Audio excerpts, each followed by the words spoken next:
नमस्कार दोस्तों, स्वागत है आपका हमारे YouTube चैनल महादेव योगी पर। आज के वीडियो में हम बात करेंगे उद्गीत प्राणायाम के बारे में।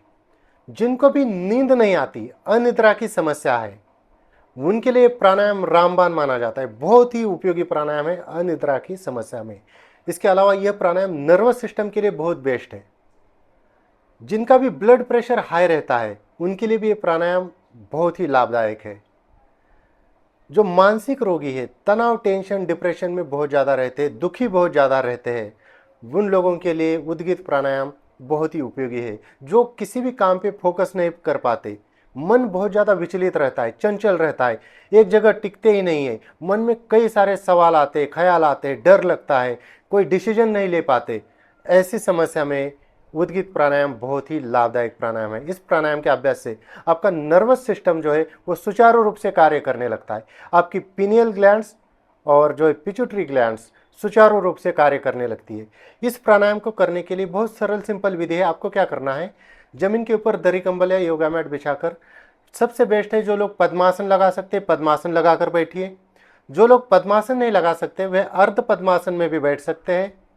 जो अर्ध पद्मासन भी नहीं लगा सकते तो सिंपल सुखासन में बैठ जाइए। बस आपकी रीढ़ की हड्डी सीधी होनी चाहिए। जिनके घुटनों में बहुत ज़्यादा दर्द रहता है, कमर में दर्द रहता है, नीचे बैठ ही नहीं सकते, वे लोग चेयर के ऊपर बैठकर भी इस प्राणायाम को कर सकते हैं। लेकिन ध्यान रखिए, जब भी आप चेयर के ऊपर बैठेंगे तो डायरेक्ट जो है पैर जमीन पे रखने की बजाय नीचे कुछ बिछा दीजिए और उसके ऊपर पैर रखिए और उसके बाद इस प्राणायाम को कीजिए। इस प्राणायाम को करने का बहुत सरल सिंपल तरीका है। सीधा बैठने के बाद आप हाथ से कोई भी मुद्रा लगाकर रख सकते हैं। जैसे मान लीजिए जो मानसिक विकारों के लिए करना चाहते हैं, तनाव, टेंशन, डिप्रेशन के लिए करना चाहता है, वो सिंपल ये ध्यान मुद्रा लगा दीजिए। जो बुद्धि के विकास के लिए करना चाहता है वो ये मुद्रा लगा दीजिए। और जैसे मान लीजिए किसी को वजन घटाना है तो सूर्य मुद्रा लगा दीजिए। किसी को कमजोरी है, दुबले पतले है, वजन बढ़ाना है तो पृथ्वी मुद्रा लगा दीजिए। तो कोई भी मुद्रा आप चुन सकते हैं। कोई भी मुद्रा लगाकर हाथों को बिल्कुल इस प्रकार से रखिए, सीधा रखिए। और आपको क्या करना है, ओम का उच्चारण करना है। ओम शब्द जो है वह 3 शब्दों से बना हुआ है, आकार, वकार और मकार। अ, उ और म। जब भी आप ओम का उच्चारण करते हैं तो इसकी शुरुआत जो होती है वो अ से होती है और उस समय आप इसका जो प्रभाव होता है आपके मणिपुर चक्र पे होता है। मणिपुर चक्र ये नाभि के बिल्कुल पीछे जो स्पाइन में है, इसका उच्चारण वहां से स्टार्ट होता है। और उकार पे जब आते हैं, ऊ पे आते हैं तो अनाहत चक्र पे इसका प्रभाव होता है। और जब आप मकार पे जाएंगे, म पे जाएंगे, उस समय हमारे ओठ बंद रहते हैं। उस समय आज्ञा चक्र और सहस्त्रार चक्र पर इसका प्रभाव होता है। जब आप उच्चारण स्टार्ट करते हैं अ से तो आपका मुंह ऐसे खुला हुआ रहेगा।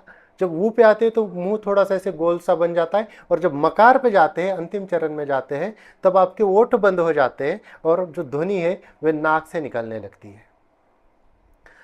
आपको क्या करना है, लंबी गहरी सांस भरनी है और उसके बाद ओम का उच्चारण शुरू करना है। आंखें बंद करके ध्यान को आज्ञा चक्र के ऊपर लगाइए और आराम से शांति से करना है। मैं आपको करके दिखाता हूँ। और इसको करना कितना है, 3 राउंड से लेके 6, 3 round, 5 round, 7, 9, 11, 21, 5 minute, 10 minute, 15 minute, आधे घंटे तक भी कर सकते, कोई समय सीमा नहीं है। आपका स्टेमिना और आपका अभ्यास और आपके पास कितना समय है उसके ऊपर निर्भर करता है। जितना भी ज़्यादा करेंगे लाभ ही मिलता जाएगा। सर्वप्रथम सीधा बैठ जाइए, हाथ से जो है वो ध्यान मुद्रा लगा दीजिए, आंखें बंद कीजिए, ध्यान आज्ञा चक्र के ऊपर लगाइए, लंबी गहरी सांस भरिए, आराम से छोड़ दीजिए। इसी प्रकार से 1-2 लंबी गहरी सांसें लेनी है, आराम से सांस को छोड़ना है। और फिर जब लंबी सांस भरेंगे तो ओम का उच्चारण शुरू करेंगे।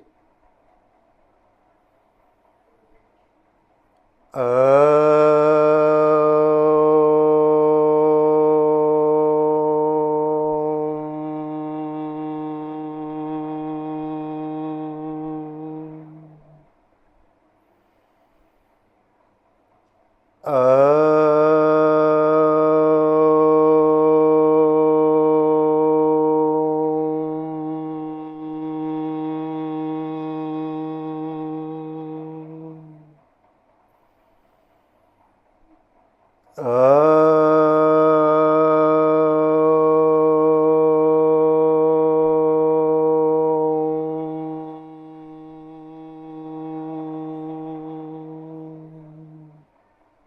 प्रकार से आपके समय के अनुसार 3, 5, 7, 9, 11, 21 जितने भी राउंड करने हैं, उसके बाद हाथों को इस प्रकार से रब कीजिए और जो है हथेलियों को आंखों के ऊपर रखिए। बहुत सारे लोग जो है वह उंगलियां रख देते हैं। हाथों को रब करने के बाद ये सेल्फ हीलिंग है, हथेलियां रखनी है। आपने देखा होगा हाथ के जो यहाँ के चक्र होते हैं वो एनर्जी ट्रांसफ़र के लिए बहुत उपयोगी माने जाते हैं और इसलिए हथेलियां रखनी होती है। बहुत सारे लोग ऐसे रखते हैं, लेकिन ये ना रख के आपको हथेलियां आंखों के ऊपर रखनी, उसके बाद आराम से आंखें खोल देनी है।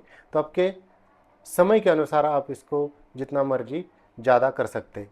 सावधानियाँ क्या रखनी है कि बहुत सारे लोग क्या करते हैं कि एक लंबी सांस भरी, ओम का उच्चारण किया, बीच में 2-4 नॉर्मल सांसें ले लेते हैं, फिर एक सांस भरेंगे, फिर उच्चारण करेंगे, फिर ध्यान कहीं इधर उधर लग जाएगा। तो इससे बचकर हर सांस को भरना है और ओम के उच्चारण के साथ सांस आपकी बाहर निकलेगी, फिर लंबी गहरी सांस भरनी, फिर उच्चारण के साथ निकलेगी। मन एकदम शांत करना, एक चित्त करना है, आज्ञा चक्र के ऊपर शांति का अनुभव करना है, पूरा फील करना है इस नाद को, वाइब्रेशन को जो आपके मस्तिष्क में पिट्यूटरी ग्लैंड्स के आसपास हो रहा है, उसको शांति का अनुभव करना है पूरे तन में, मन में। और इस प्रकार से जब आप उद्गीत प्राणायाम का अभ्यास करते हैं तो ये बहुत ही लाभदायक है। जिनको नींद नहीं आती वे सोने से पहले अगर 5 मिनट उद्गीत प्राणायाम करते हैं तो उनको नींद भी बहुत अच्छी आ जाती है, जिससे नर्वस सिस्टम भी बहुत अच्छा रहता है। तो दोस्तों ये थी कुछ जानकारी उद्गीत प्राणायाम के बारे में। इसी प्रकार से और जानकारी के लिए हमारे चैनल को सब्सक्राइब कीजिए, इस वीडियो को लाइक कीजिए, अपने दोस्तों के साथ शेयर कीजिए। स्वस्थ रहिए, मस्त रहिए। धन्यवाद।